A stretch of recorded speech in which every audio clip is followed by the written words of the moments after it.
سبحانك لا علم لنا إلا ما علمتنا إنك أنت العليم الحكيم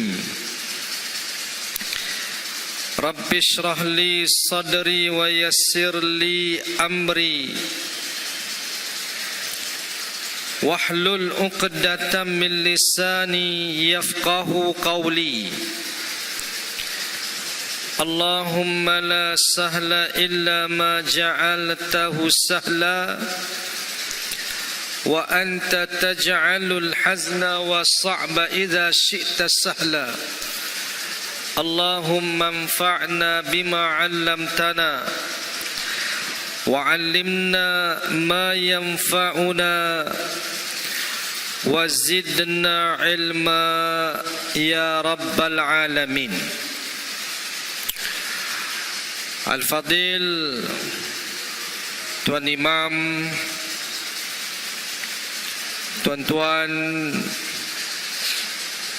para pelajar, seterusnya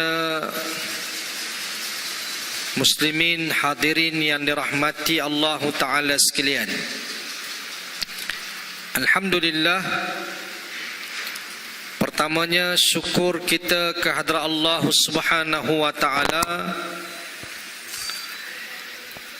yang masih lagi melimpahkan kepada kita rahmat dan nikmatnya, taufik dan inayahnya, dapat pada tengah hari ini kita bertemu dalam majlis ilmu pada kali ini. Sebelum sama-sama kita menyempurnakan salat zuhur secara berjemaah, insya-Allah, dan pada kali ini saya diberikan tajuk tadabbur surah Asy-Syarh ataupun Al-Insyirah. Ada dua nama lah, surah Asy-Syarh dan juga dinamakan dengan surah Al-Insyirah. Juga dikenali dengan surah Alam Nashrah. Ni semua hafal belaka ni kan. Surah Asy-Syarh ni antara surah yang popular di kalangan kita orang Melayu lah. Siapa yang tak hafal surah ni kira ketinggalan lah kiranya. Di kalangan golongan yang ketinggalan. Boleh kata semua orang hafal. Dan mudah untuk dihafal surah Asy-Syarh ataupun Al-Insyirah. Apa khabar? Allah sihat. Ya. Baik. Surah Asy-Syarh ataupun Al-Insyirah merupakan surah yang ke-94 di dalam susunan Mushaf Al-Quranul Karim. Semua surah ada berapa? 114. Orang tanya ni Tuan Haji bantang soal dia kan. Dia memanglah bantang soal, jawab selalu. Nasib baik kena, alhamdulillah lah. Alhamdulillah. Ada jawab yang tak kena ya? Ada. Kadang-kadang Tuan Haji jawab ada yang kena, tak kena ada ya kan? Ada ya. Kan kena lah kan. Alhamdulillah lah. Jadi 114 surah lah. Jadi surah ini surah yang ke-94 di dalam susunan Mushaf Al-Quranul Karim.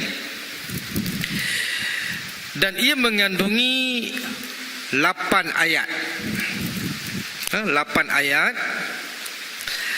Dan dia termasuk surah Makkiyah, surah yang diturunkan di Mekah Al-Mukarramah.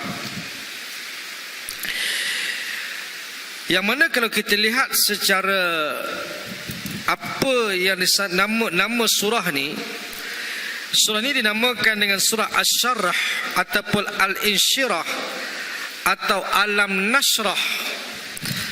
Kerana ia dimulakan dengan pernyataan tentang kelapangan dada Nabi Muhammad sallallahu alaihi wasallam. Kan, di mana Allah berfirman, alam nashrah laka sadrak. Bukankah kami telah melapangkan bagi kamu dada kamu? Maknanya, kenapa dinamakan dengan al-asyrah ataupun al-insyirah? Sebab pada awal ayat surah ini Allah Ta'ala berfirman, alam nashrah laka sadrak. Bukankah kami telah melapangkan bagi kamu dada kamu? Kan, Nabi ini sebelum turunnya surah ini, Nabi merasa sempit dada. Kan, Nabi rasa yalah, Nabi ni orang yang diuji dengan ujian yang sangat hebat, tuan-tuan. Kita ujian taklah banyak mana, kecil pun sebenarnya, tapi kita dah rasa besar dah. Nabi ujian lagi besar, tuan-tuan. Dalam dia menyampaikan dakwah, dia disekat, diancam, diugut, dilabel dengan macam-macam label tuduhan dan sebagainya. Fitnah tu biasalah. Maka sebab itu Allah lah yang melapangkan dada Nabi sallallahu alaihi wasallam dalam dia menyampaikan dakwah. Kalau tanpa kekuatan yang Allah bagi kepada Nabi, Nabi tak boleh buat kerja dakwah seorang-seorang dia. Tapi kenapa Nabi dapat istiqamah dalam dia menyampaikan dakwah? Sebab Nabi mendapat kekuatan daripada Allah Subhanahu wa ta'ala. Allah lah yang memberi kepada Nabi kelapangan dada. Baik,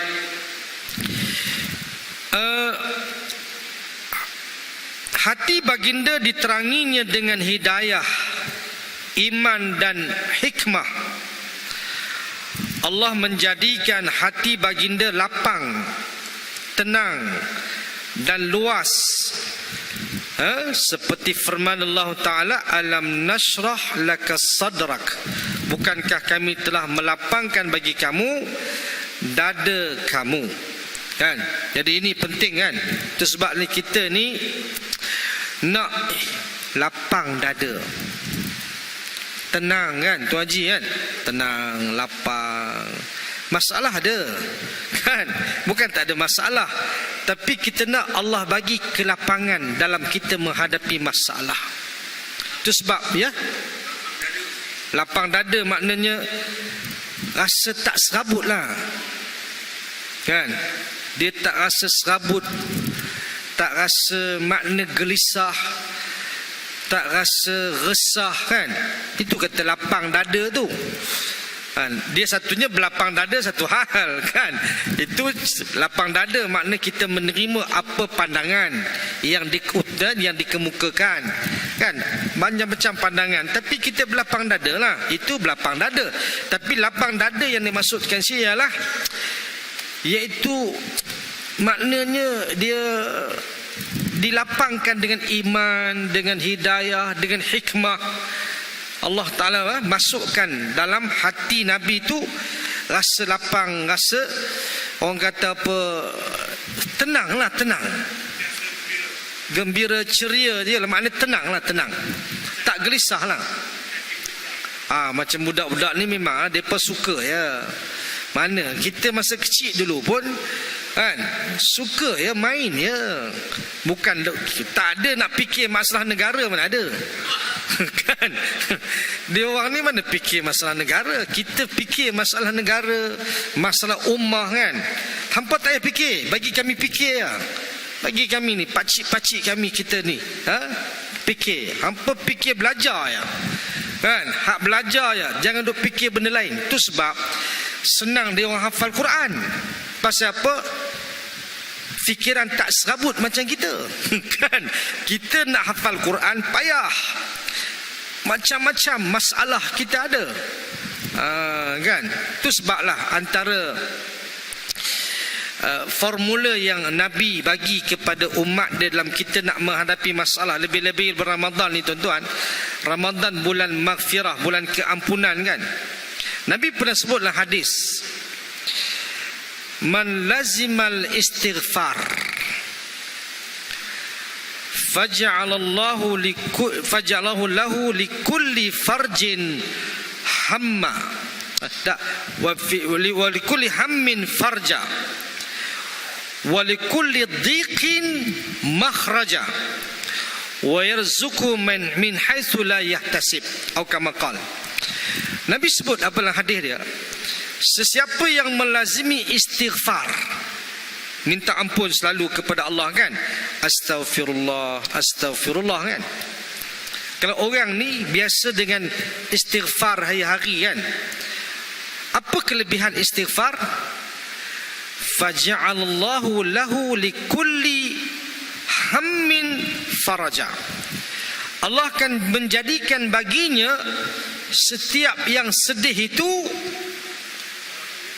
rasa hilang rasa sedih. Kan? Bila kita selalu istighfar ni, kita dapat menghilangkan rasa sedih.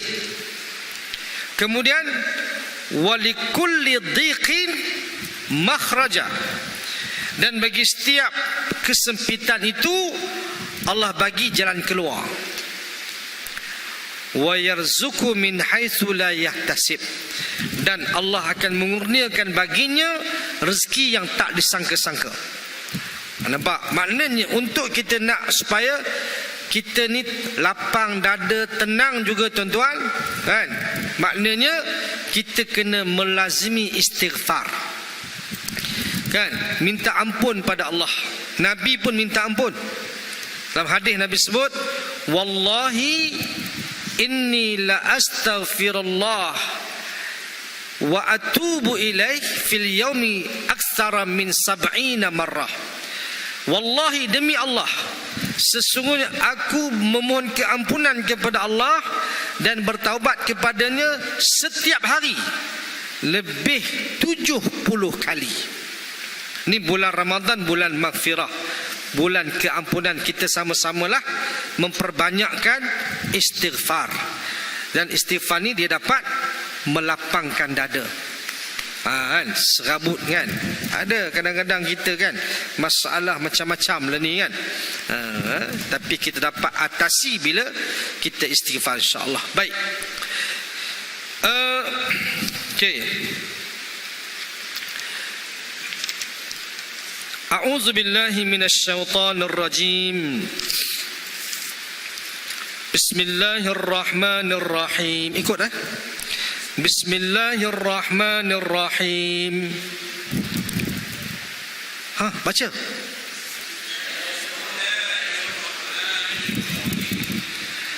Alam nashrah laka sadrak wa wada'na 'anka wizrak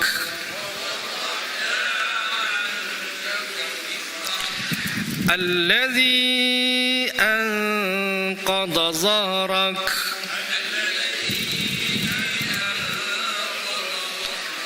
wa rafa'na laka dhikrak fa inna ma'al usri yusra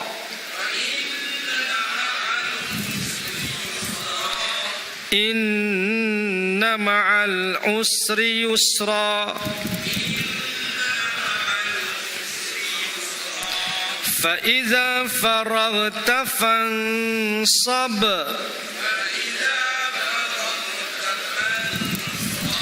wa ila rabbika farghab. Baik. Cuma sebagai perhatianlah, kadang-kadang orang baca surah Al-Insyirah ni ada kesilapan. Selalu orang silap kat mana? Antaranya silap wa wada'na anka wizrak. Dia baca panjang di situ kan. Ada kala kita dengar imam baca, bukan imam sinilah, imam tempat lain lah. Ha? Zimbabwe, ya, imam Zimbabwe. Ha? Dia baca kan, alam nashrah laka sadrak wa wada'na anka wizrak. Dia tersilap kan, di situ bukan mad jaiz munfasil kan, bukan huruf mad bertemu dengan mad, padahal dia bertemu dengan huruf ain kan. Tapi kadang-kadang tersilap, terasa macam hamzah, lalu dia pun baca panjang kan, wa wada'na an, padahal wa wada'na anka wizrak, tak panjang situ kan, dia tersilap di situ. Ada kala kita dengar kan, imam Zimbabwe lah, pernah pergi Zimbabwe ke? Kan gitu. Itu yang pertama. Yang kedua, pada bacaan fa inna ma'al usri yusra, ada qalqalah di situ kan, usr, padahal itu bukan huruf qalqalah. Fa inna ma'al usri yusra, bukan fa inna ma'al usri yusra. Kan kadang-kadang kita dengar kan, ada orang baca qalqalah di sin tu, tak betul lah di situ, itu bukan huruf qalqalah. Huruf qalqalah ada berapa? Adik ni, ada 5. Apa dia? Apa dia? Ba, jim, dal, qaf, ta. Okey, 5 huruf qalqalah. Jadi sin bukan huruf qalqalah. Satu. Ada juga kadang-kadang kaf pun sama juga kan, dia baca dengan qalqalah. Macam umpamanya takbir kan, Allahu akbar, ada ke situ kan, silap di situ tu, dia tak qalqalah huruf kaf.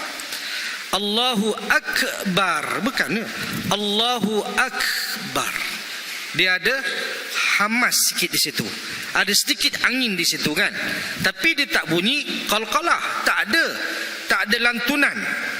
Qalqalah ni mana lantunan, tak ada. Tapi ada kan, kita duk dengar imam lah, tu kena perbetulkan balik lah. Kalau imam baca macam tu, makmum lagi lah.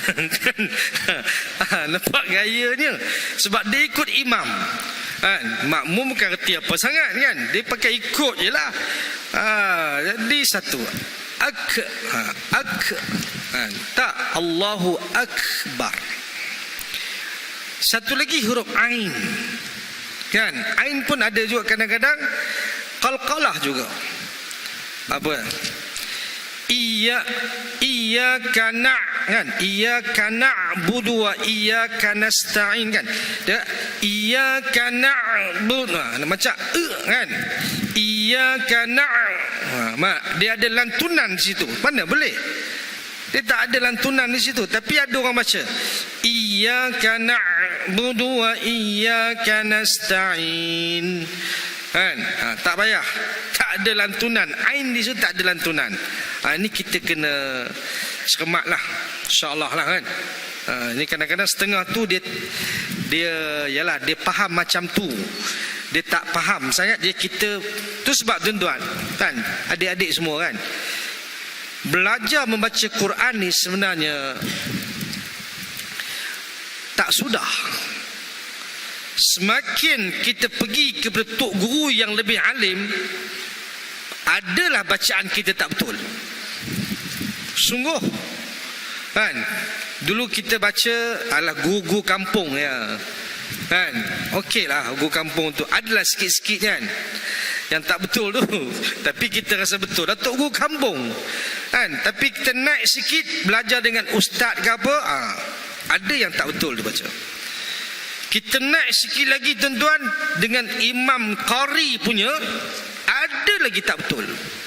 Mesti ada yang tak betul juga. Sungguh, kita rasa kita dah betul dah, ada lagi tak betul. Nak sebut bacaan Quran ni mesti diperbetulkan, tahsin qiraat Quran lah, kan? Jadi kita jangan rasa kita dah betul baca, walaupun dia imam. Bahkan ni nak sebut ni, guru saya masa belajar di Jordan tu, dia imam lah, hafiz Quran lah, kan? Dia kata bacaan imam-imam Masjidil Haram pun ada silap juga. Dia sebut tajwid tu ada silap. Bahkan Syekh Abdul Rahman Sudais itu pun ada juga tuan-tuan. Lagu memang sedap, kan? Lagu memang sedap kita dengar dia baca, tapi kadang-kadang ada juga kesilapan pada hukum tajwid. Tapi dari sudut hafalan memanglah Syekh Abdul Rahman Sudais ni tuan-tuan, hafalan dia tak hilang. Dia tak pernah lupa membaca Quran. Itu sebab kalau kita dengar, kita duduk belakang dia baca di Masjidil Haram, kan, mana pernah sangkut dia baca Quran? Tak pernah sekali pun sangkut Quran di dada dia tuan-tuan. Tapi imam-imam Masjidil Haram yang lain ada yang sangkut, kan? Itu imam Masjidil Haram. Kalau imam Masjid Al-I'tisam sangkut, tak ada masalah lah Tuan Haji, kan? Tak ada masalah lah yang tu, kan? Itu perkara kecil lah, kan? Apatah lagi imam Zimbabwe lagi lah. Nak ceritanya. Tapi nak sebut tuan-tuan, kalau nak perhati sungguh-sungguh, memang ada kesilapan bacaan kita ni, sungguh, kan? Kalau nak kira sungguh-sungguh lah. Tapi sebenarnya kesilapan kecil-kecil tu tak kira sangat, tak kisah sangat lah. Kalau hak yang kecil-kecil punya hal lah, macam Syekh Abdul Rahman Sudais tu sikit sangat lah, bukanlah banyak mana. Tapi kalau nak perhati sungguh-sungguh, memang ada sikit dari sudut tajwid tu, dia tak raikan ataupun dia lari daripada hukum tajwid lah.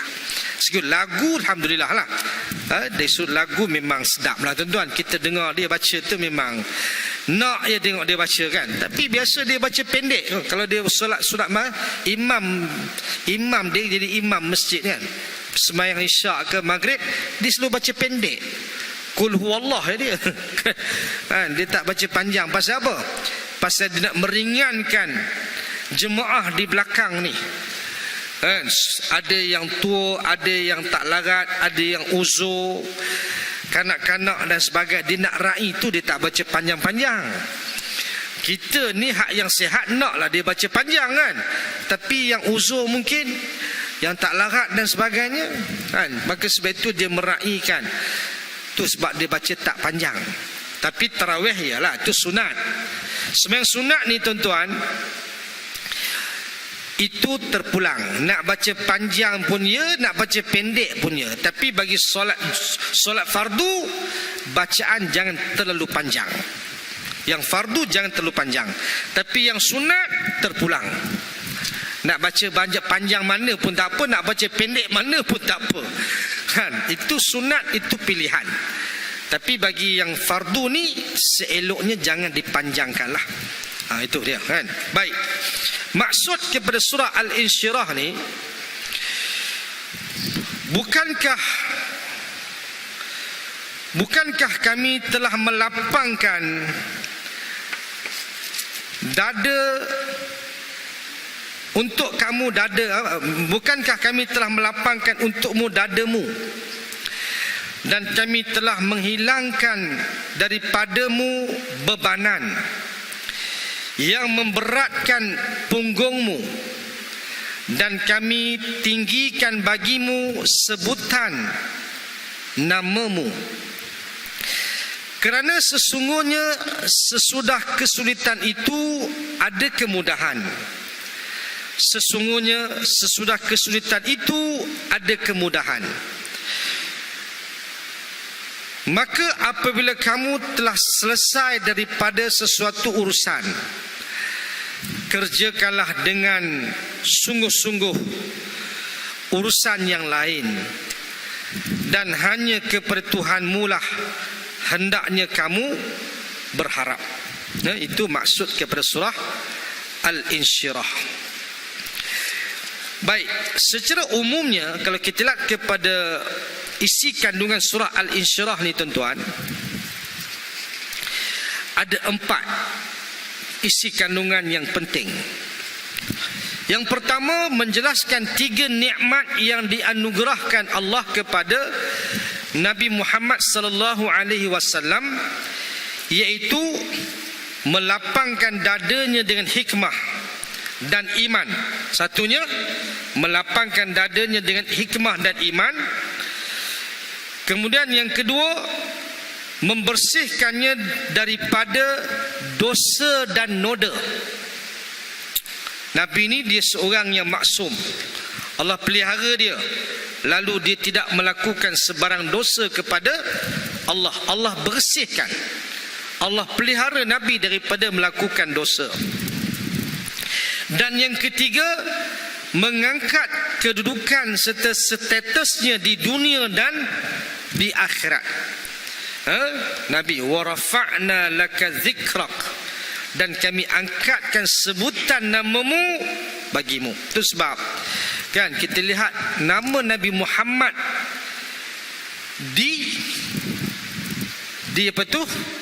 diiringkan dengan nama Allah Subhanahu wa taala. Bila kita mengucap syahadah, kita tak ucap asyhadu alla ilaha illallah saja. Kita ucapkannya wa asyhadu anna Muhammadar Rasulullah. Ini yang Allah angkatkan nama Nabi Muhammad. Syahadah ada nama Nabi Muhammad. Azan, pada kalimat azan ada nama Nabi Muhammad. Kalimat iqamah ada nama Nabi Muhammad. Pada dalam salat, selawat ke atas Nabi Muhammad, Allahumma salli ala Muhammad. Tuan-tuan, ini dia kan. Kemudian tasyahud tu juga sendiri kan, assalamu alayka ya ayyuhan nabi kan. Maknanya Allah mengangkat nama Nabi Muhammad. Bahkan sunat juga tuan-tuan, bila mana kita nak berucap, kita nak berkhutbah kan, biasa dimulakan dengan alhamdulillahi rabbil alamin, asyhadu an la ilaha illallah wa asyhadu anna muhammadan abduhu wa rasuluh, wassalatu wassalamu ala rasulillah. Tengok nama Nabi Muhammad saja tuan-tuan. Ini yang diangkat di sisi Allah. Azan dulu ya. Sila. Azan. Hak yang sedap sikit azan. Ini yang paling sedap. Bila nombor 5, nombor 1 tak ada. La haula wala quwwata illa billah.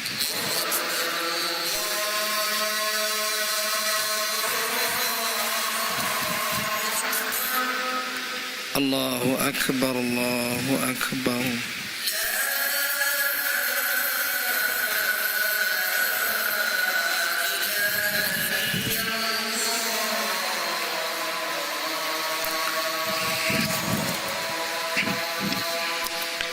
La ilaha illallah. Allahumma salli ala Muhammad wa ala ali Muhammad.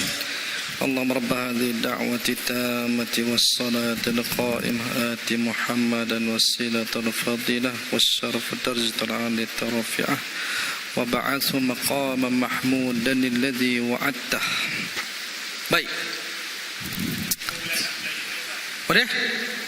Bila 5 tu pun dah sedap dah tu. Bila 1 maknanya semua pakat mari lah.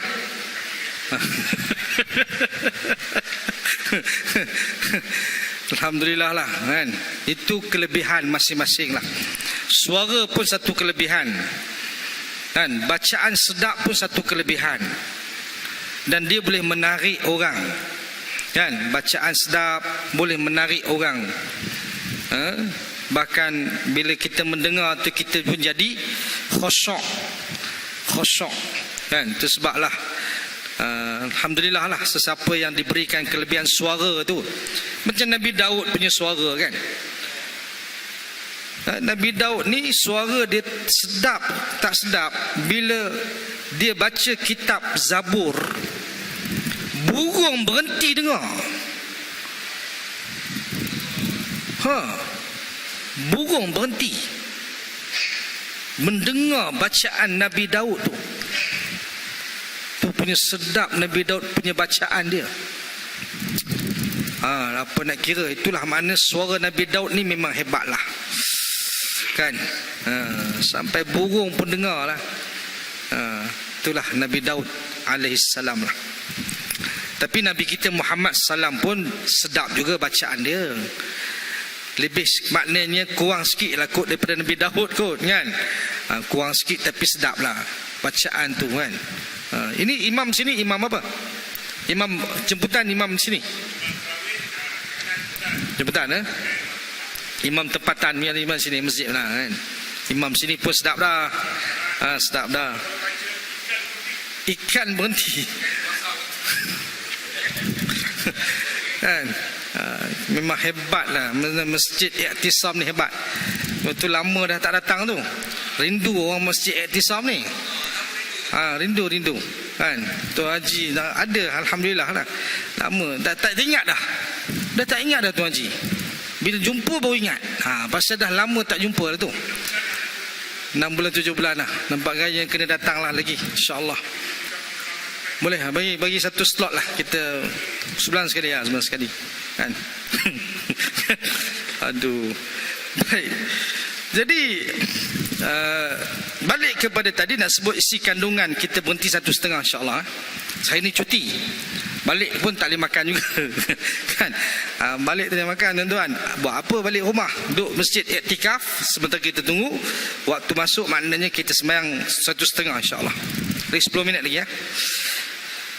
Buat tenang lah. Okay, baik. Kemudian mengangkat kedudukan serta status Nabi di dunia dan di akhirat.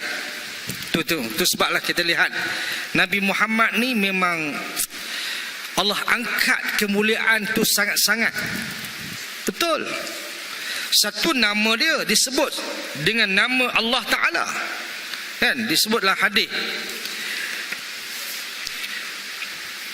Ibnu Jarir meriwayatkan daripada Abu Sa'id Al-Khudri radhiyallahu anhu bahawa Rasulullah sallam bersabda, "Atani Jibril faqal inna rabbi wa rabbaka yaqul kaifa rafa'tu dhikrak." Qal Allahu a'lam. Qal idza dzukirta ma'i. Maksudnya, pada satu ketika Jibril datang menemuiku dan berkata, sesungguhnya Tuhanku dan Tuhanmu bertanya, bagaimanakah yakni aku Allah tanya ni memuliakan namamu? Baginda menjawab, Allah lebih mengetahui. Lalu Allah menjawab, apabila disebut namaku, maka disebut pula namamu bersama-samaku. Tengok Allah memuliakan Nabi Muhammad. Macam kita sebutkan tadi, tasyahud kan, syahadah, ada nama Nabi Muhammad, lepas nama Allah Ta'ala.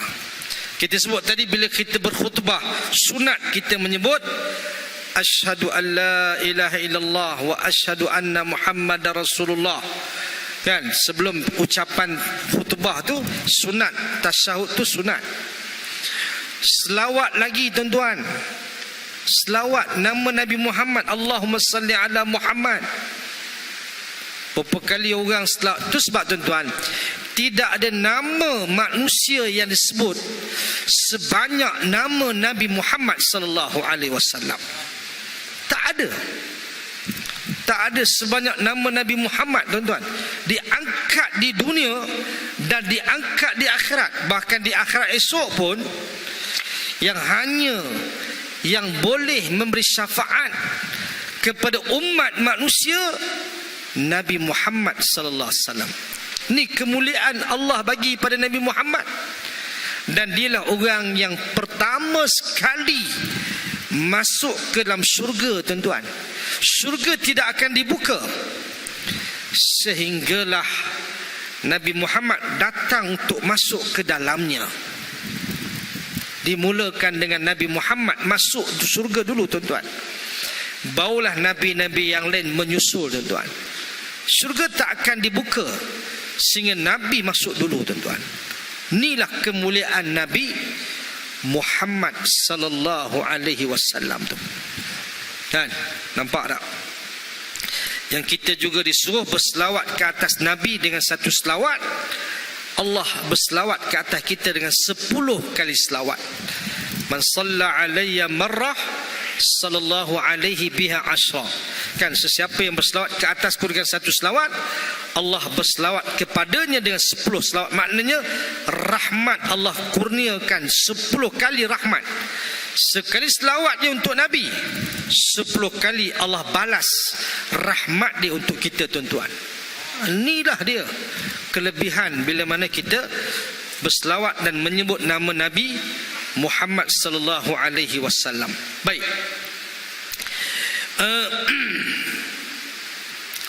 Dan ayat-ayat ini juga ayat daripada ayat alam nashrah laka sadrak wa wada'na anka wizrak alladhi anqadha zahrak wa rafa'na laka dhikrak. Ni bukankah kami, yakni Allah telah melapangkan dadamu wahai Muhammad, dan kami telah menghilangkan daripada kamu bebanmu yang memberatkan pundakmu, dan kami julang masyhurkan sebutan namamu.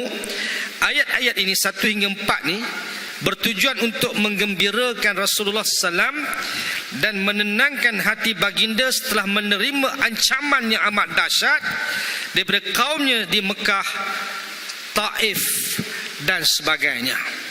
Kan, Nabi ni dalam menyampaikan dakwah, tuan-tuan, Nabi diancam, diugut dengan macam-macam ugutan lah.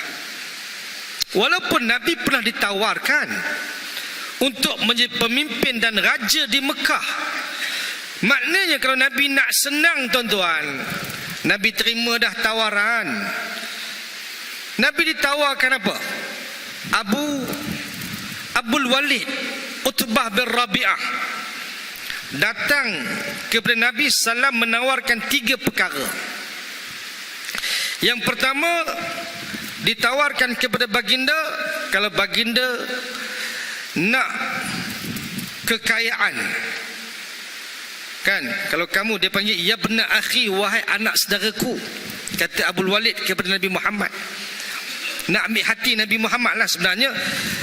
Nabi Muhammad bukan anak saudara kepada Abul Walid, tapi sebagai satu mujamalah, kan, satu kata-kata nak menarik, nak ambil hati, dipanggil ya benda akhi, wahai anak saudaraku. Kalau sekiranya apa yang kamu bawa ini untuk kamu jadi orang yang kaya di Mekah, kami akan kumpulkan harta untuk kami berikan kepada kamu, kamu menjadi orang yang paling kaya di Mekah. Kalaulah apa yang kamu bawa ini untuk kamu menjadi orang yang mulia, kami akan jadikan kamu seorang ketua kepada kami. Kan, kalau nak jadi ketua, kami boleh antik kamu sebagai ketua. Dan sekiranya kamu, apa yang kamu bawa ini untuk kamu jadi sebagai seorang raja, kami tabalkan kamu sebagai raja. Tawaran ni, kalau tuan-tuan ditawar ni, terima tak terima? Jangan, tuan-tuan. Orang berebut nak jadi ketua, berebut, tuan-tuan, nak kaya, tuan-tuan. Bukan setakat dah kaya dah, nak kaya raya. Tak cukup duit di akaun, duit di rumah lagi berjuta-juta, tuan-tuan. Nak kaya, tuan-tuan. Handbag bukan 1-2, kan, ribuan handbag. Aku pun pening sungguh lah mereka ni, kan. Handbagnya dengan jam tangannya, tuan-tuan, nilai tu puluh juta, tuan-tuan. Kita tak pernah tengok duit 1 juta pun tak pernah. Tak tahu tuan-tuan pernah lah, saya tak pernah. 1 juta rupiah pernah lah, tuan-tuan. Kan? Ni 114 juta duit di rumah tuan-tuan. Allahu Akbar. Tak dapat kita bayangkan tuan-tuan. Siapa tak nak kaya tuan-tuan?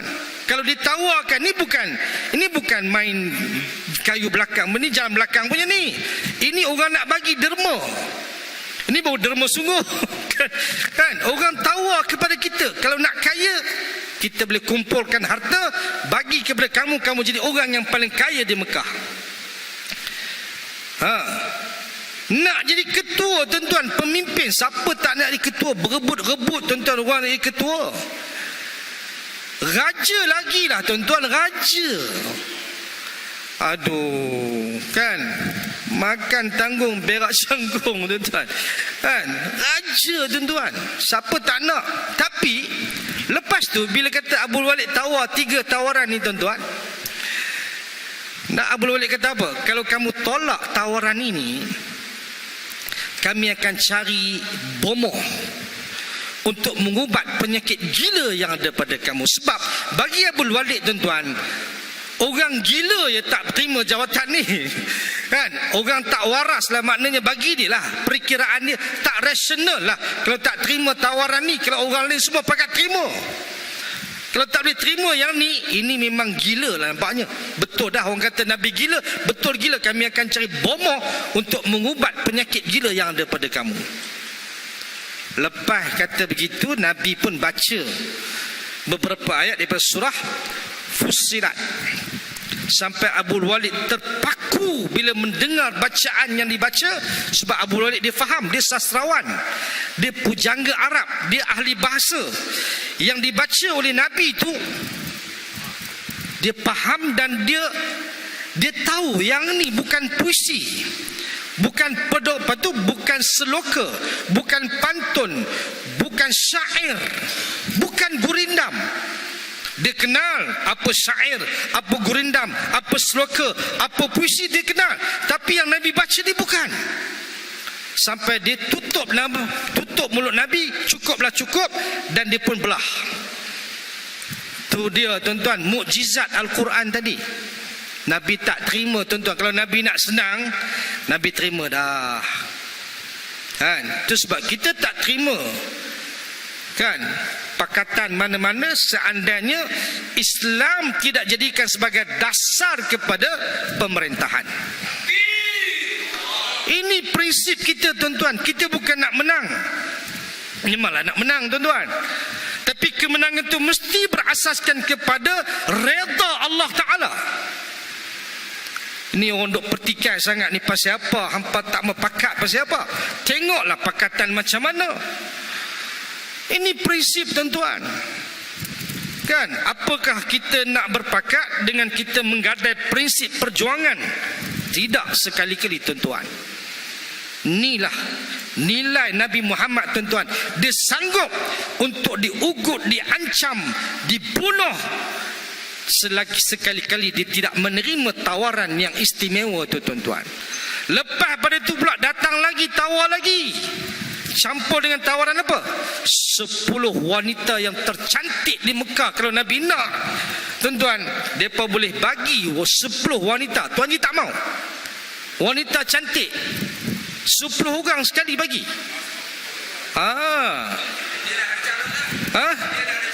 Calon adalah, alhamdulillah. Jangan tak panggil saya. Kan? Dia buat sembelih kambing 2-3 ekor, insya-Allah lah saya datang lah. Tuan-tuan, ni perempuan kalau Nabi bawa ni untuk Nabi nak dapat perempuan 10 orang, depa boleh bagi 10 orang wanita Arab tuan-tuan, bukan Melayu, Arab. Oh, jangan main tuan-tuan. Kan? Nabi tolak tuan-tuan. Sebab apa? Ganti dia Islam. Islam sebagai ganti. Tidak sekali-kali tuan-tuan.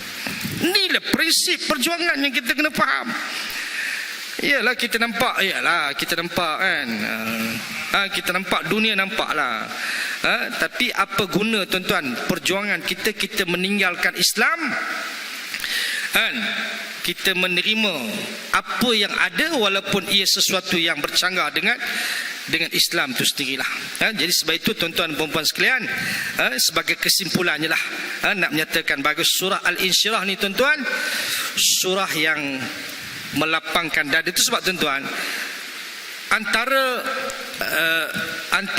kaedah juga dalam perubatan Islam lah, kita orang belajar dengan tok guru kita ni, antaranya almarhum Datuk Dr. Harundin sendiri, menjadi amalan dia untuk supaya kita kalau ada rasa gelisah tuan-tuan, antara yang kita baca surah Alam Nasrah, insya-Allah Allah akan lapangkan dada kita. Dan antara petua dia juga tuan-tuan, almarhum Datuk Harundin ni tuan-tuan, dia ada 5 orang anak. Semua anak dia menjadi berjaya tuan-tuan. Anak dia semua berjaya. Doktor, yang lawyer dan sebagainya lah, maknanya yang memang profesional lah kan, anak-anak dia ni. Dan dia punya amalan semasa anak dia kecil, dia cerita pagi-pagi dia akan bacakan pada anak dia surah Alam Nasrah pada kepala anak dia, pada ubun anak dia. Dia baca, setiap anak dia baca dan ditiupkan pada ubun. Tuan-tuan, anak-anak Ustaz Harundin ni, dia tak pernah melawan bapa dia. Taat patuh kepada bapa dia tuan-tuan. Memang dengar cakap. Tu yang dia cerita kat kami lah. Kan? Dan anak-anak dia memang menjadi sungguh. Kan? Dan memang hormat kepada bapa tu, memang hebat lah. Itulah tuan-tuan. Jadi kita jadikan amalan kalau ada anak kecil lah. Kalau ada anak besar tak boleh dah. Anak isteri kedua, alhamdulillah, insya-Allah boleh ada harapan lah. Nampak gayanya kan, anak yang masih kecil lah tuan-tuan. Kalau yang dah besar, tiup apa lagi dah kan. Yang duk kecil-kecil macam depa ni dia, yang ni boleh tiup kan. Tiap-tiap pagi baca tiup pada ubun tu, insya-Allah kan. Insya-Allah tuan-tuan, anak tu dengar cakap, anak tu dengar. Dan memang ini antara pengalaman almarhum cerita pada kuliah dia sendiri tuan-tuan.